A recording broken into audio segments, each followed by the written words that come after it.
Asset monetization इसका एक अहम पहलू है। साथियों, जब देश में पब्लिक सेक्टर एंटरप्राइज शुरू किए गए थे तो समय अलग था और देश की जरूरतें भी अलग थी। जो नीति 50-60 साल पहले के लिए सही थी, उसमें सुधार की गुंजाइश हमेशा रहती है। आज जब हम ये रिफॉर्म्स कर रहे हैं तो हमारा सबसे बड़ा लक्ष्य यही है कि पब्लिक मनी का सही उपयोग हो। कई ऐसे पब्लिक सेक्टर एंटरप्राइज हैं जो लॉस मेकिंग है। इनमें से कई को टैक्स पेयर्स के मनी द्वारा सपोर्ट करना पड़ता है। एक प्रकार से जो गरीब के हक का है, एस्पिरेशन से भरे युवाओं के हक का है, उन पैसों को इन एंटरप्राइज के कामों में लगाना पड़ता है और इस कारण अर्थव्यवस्था पर भी बहुत प्रकार का बोझ पड़ता है। पब्लिक सेक्टर एंटरप्राइज को सिर्फ इसलिए ही नहीं चलाते रहना चाहिए क्योंकि वो इतने वर्षों से चल रहे हैं, किसी के पेट प्रोजेक्ट रहे हैं। पब्लिक सेक्टर एंटरप्राइज किसी विशेष सेक्टर की जरूरत को पूरा कर रहे हो, किसी स्ट्रैटेजिक इंपॉर्टेंस से जुड़े हो, तो मैं इस बात समझ सकता हूं और उसकी आवश्यकता भी समझ सकता हूं। सरकार का ये दायित्व है कि वो देश के एंटरप्राइज को, बिजनेस को पूरा समर्थन दे, लेकिन सरकार खुद एंटरप्राइज चलाएं, उसकी मालिक बनी रहे। आज के युग में न ये आवश्यक है न ये संभव रहा है। इसलिए मैं कहता हूं, government has no business to be in business. सरकार का फोकस लोगों के वेलफेयर और विकास से जुड़ी परियोजनाओं पर ही रहना चाहिए। ज्यादा से ज्यादा सरकार का शक्ति, संसाधन, सामर्थ्य कल्याण काम के लिए लगने चाहिए। वहीं सरकार जब बिजनेस करने लगती है तो बहुत तरीके से नुकसान भी होता है। निर्णय प्रक्रिया में सरकार के सामने कई बंधन होते हैं। सरकार में कॉमर्शियल निर्णय लेने का साहस का अभाव होता है। हर एक को भांति भांति के आरोप और कोर्ट कचहरी का भी डर रहता है और इस कारण एक सोच रहती है कि जो चल रहा है उसे चलने दो, मेरा तो दायित्व बहुत लिमिटेड टाइम का है, मेरे बाद जो आएगा वो देखेगा। इसलिए ये फैसला लेता ही नहीं है, जो ऐसा चलता है चलने देता है। ऐसी सोच के साथ बिजनेस नहीं हो सकता। आप भी भली भांति जानते हैं। इसका एक और पक्ष यह है कि जब सरकार बिजनेस करने लगती है तो उसके रिसोर्सेज का दायरा सिमट जाता है। सरकार के पास बेहतरीन अफसरों की कमी नहीं होती, लेकिन उनकी ट्रेनिंग मूलतः शासन व्यवस्थाओं को चलाना, नीति निर्धारण नियमों का पालन कराना, जन कल्याण के कार्यों पर बल देने के, उनके लिए आवश्यक नीतियों के निर्माण, और इन बातों में उनकी ट्रेनिंग भी हुई होती है और इसमें उनकी महारत भी होती है, क्योंकि जीवन के लंबे अरसे तक लोगों के बीच इस प्रकार के काम करते करते वो आगे आए हैं। ये काम इतने बड़े देश में बहुत ही महत्व का होता है, लेकिन जब सरकार बिजनेस करने लगती है तो उसे इन कार्यों से निकाल करके, ऐसे होनहार अफसरों को निकाल करके इस तरफ ले जाना पड़ता है। एक प्रकार से हम उसके टैलेंट के साथ अन्याय करते हैं, उस पब्लिक सेक्टर एंटरप्राइज के साथ अन्याय करते हैं। परिणाम स्वरूप उस व्यक्ति का नुकसान होता है, उस एंटरप्राइज का नुकसान होता है, और इसलिए ये एक तरह से देश को कई प्रकार से नुकसान पहुंचाता है। हमारी सरकार का प्रयास लोगों के जीवन स्तर को सुधारने के साथ ही लोगों के जीवन में सरकार के बेवजह के दखल को भी कम करना है। यानी जीवन में ना सरकार का अभाव हो, न सरकार का प्रभाव हो। साथियों, आज देश में सरकार के नियंत्रण में बहुत सारे अंडर यूटिलाइज और अनयूटिलाइज एसेट्स हैं। इसी सोच के साथ हमने नेशनल एसेट मोनेटाइजेशन पाइपलाइन की घोषणा की है। ऑयल हो, गैस, पोर्ट, एयरपोर्ट, पावर, ऐसे करीब 100 एसेट्स को मोनेटाइज करने का लक्ष्य हमने रखा है। इनमें 2.5 ट्रिलियन रुपए के इन्वेस्टमेंट के अवसर मिलने का अनुमान है। और मैं ये भी कहूंगा कि ये प्रक्रिया आगे भी जारी रहेगी।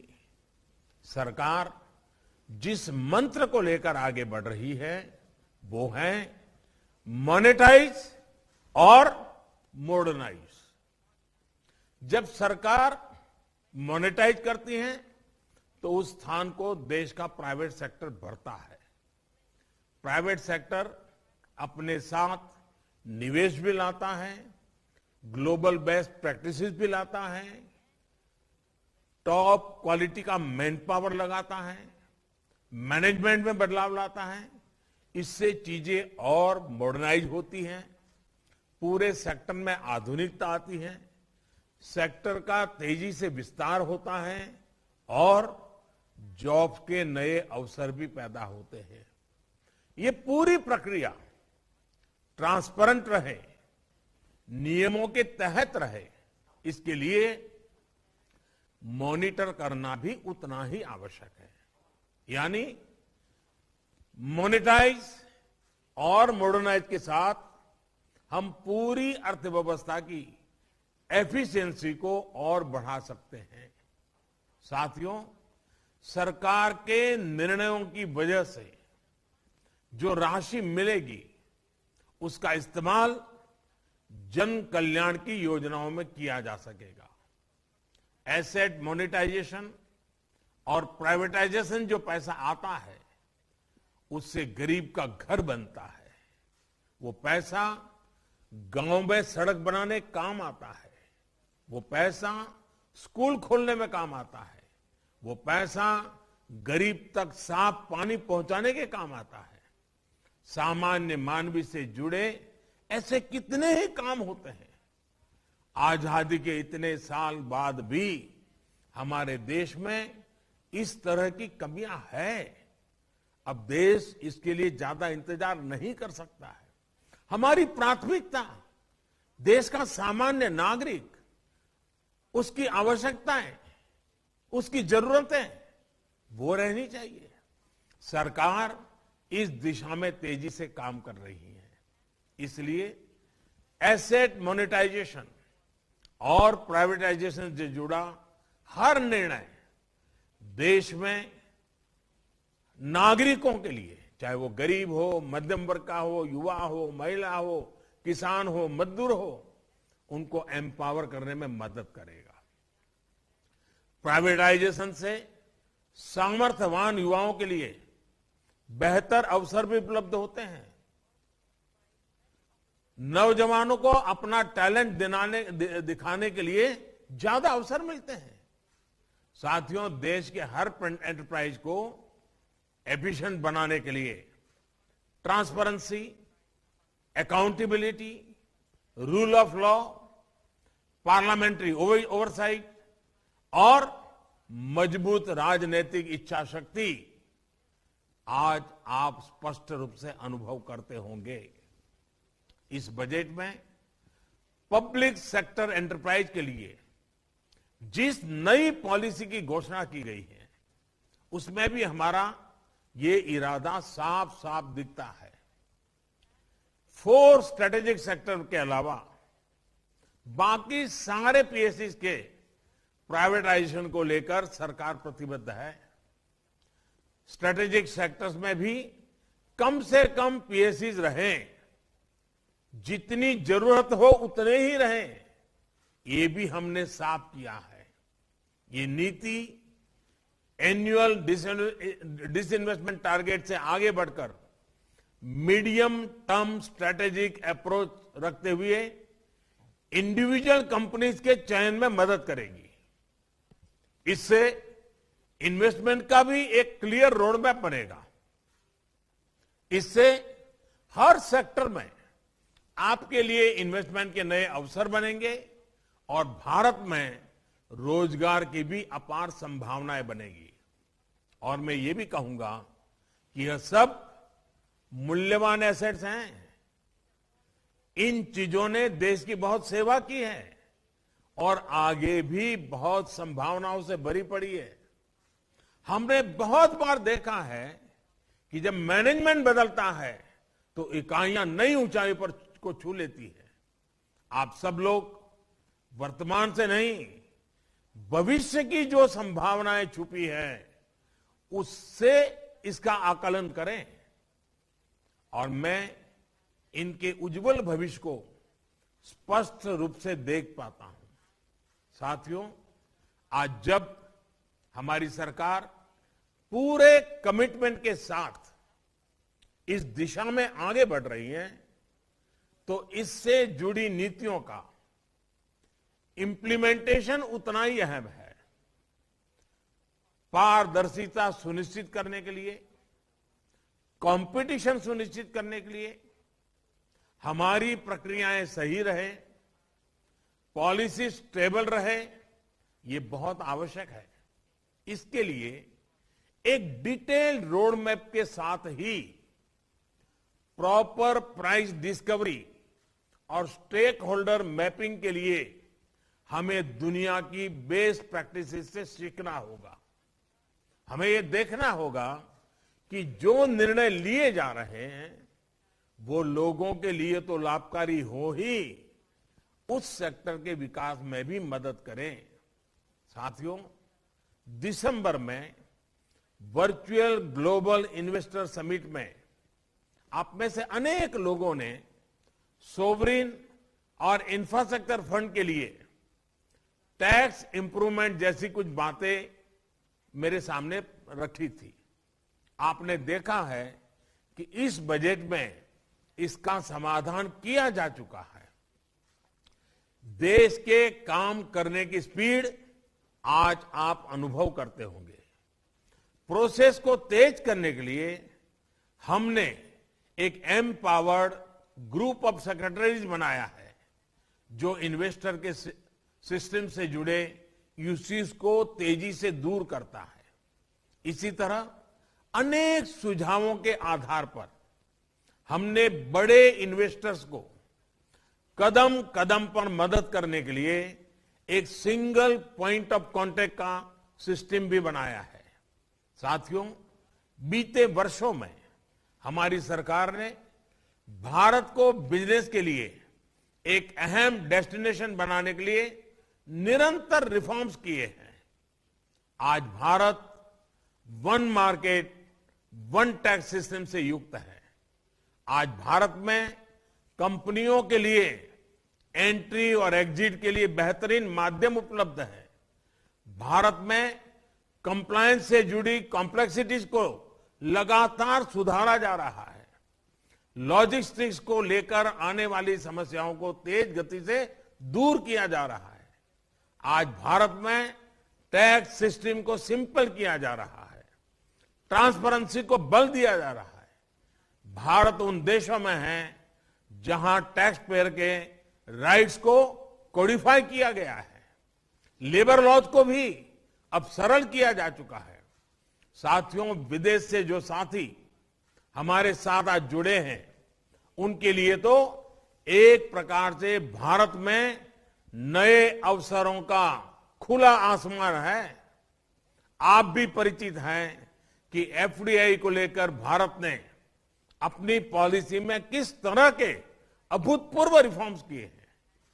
एफडीआई फ्रेंडली माहौल और प्रोडक्शन लिंक इंसेंटिव्स पीएलआई जैसे प्रोत्साहन के कारण आज निवेशकों के में भारत के प्रति उत्साह और बढ़ा है। ये बीते कुछ महीनों में हुए रिकॉर्ड एफडीआई इनफ्लो में स्पष्ट रूप से दिखता भी है। आज ईज ऑफ डूइंग बिजनेस सिर्फ केंद्र सरकार तक सीमित नहीं है, बल्कि हमारे राज्यों ने भी इसके लिए स्वस्थ स्पर्धा हो रही है। ये एक बहुत बड़ा बदलाव है। साथियों, आत्मनिर्भर भारत के लिए मॉडर्न इंफ्रास्ट्रक्चर पर, मल्टी मॉडल कनेक्टिविटी पर तेजी से काम किया जा रहा है। अपने इंफ्रास्ट्रक्चर को अपग्रेड करने के लिए आने वाले 5 वर्षों में 111 ट्रिलियन रुपए की नेशनल इंफ्रास्ट्रक्चर पाइपलाइन पर हम काम कर रहे हैं। इसमें भी प्राइवेट सेक्टर के लिए लगभग 25 ट्रिलियन रुपए की इन्वेस्टमेंट की संभावना है। ये इंफ्रास्ट्रक्चर प्रोजेक्ट्स हमारे यहां रोजगार और डिमांड को भी बढ़ावा देने वाले हैं। मुझे इस बात का भी एहसास है कि अनेक इन्वेस्टर्स भारत में अपना पहला ऑफिस खोलने की सोच रहे हैं। ऐसे सभी साथियों का स्वागत है और मेरा सुझाव है, गिफ्ट सिटी में इंटरनेशनल फाइनेंस सेंटर से बहुत मदद मिलेगी। इस सेंटर को इंटरनेशनली कंपेरेबल रेगुलेटरी फ्रेमवर्क के तहत गवर्न किया जाएगा। ये आपके लिए काम करने का एक बेहतरीन बेस हो सकता है। ऐसे ही अनेक प्लग एंड प्ले सुविधाएं भारत में देने के लिए हम तेजी से काम कर रहे हैं। साथियों, ये समय भारत की विकास यात्रा में नए अध्याय की शुरुआत करेगा। जो निर्णय अब लिए गए हैं, जिस लक्ष्यों की तरफ देश बढ़ रहा है, उन लक्ष्यों की प्राप्ति पूरे प्राइवेट सेक्टर पर भरोसा और बढ़ाएगी। दुनिया के सबसे बड़े युवा देश की अपेक्षाएं सिर्फ सरकार से नहीं है, बल्कि प्राइवेट सेक्टर से भी उतनी ही है। ये एस्पिरेशंस बिजनेस की एक बहुत बड़ी अपॉर्चुनिटी लेकर आई है। आइए हम सभी इन अवसरों का उपयोग करें, एक बेहतर दुनिया के लिए आत्मनिर्भर भारत के निर्माण में योगदान दें। और इतनी बड़ी तादाद में आज आप इस संवाद में शामिल हुए हैं, इसलिए मैं आपका हृदय से आभार व्यक्त करता हूं। आपके पास गहरा अनुभव है, देश और दुनिया का अनुभव है। आपके उत्तम सुझाव हम लोगों को इन चीजों को तेज गति से आगे बढ़ाने में बहुत मदद करेंगे।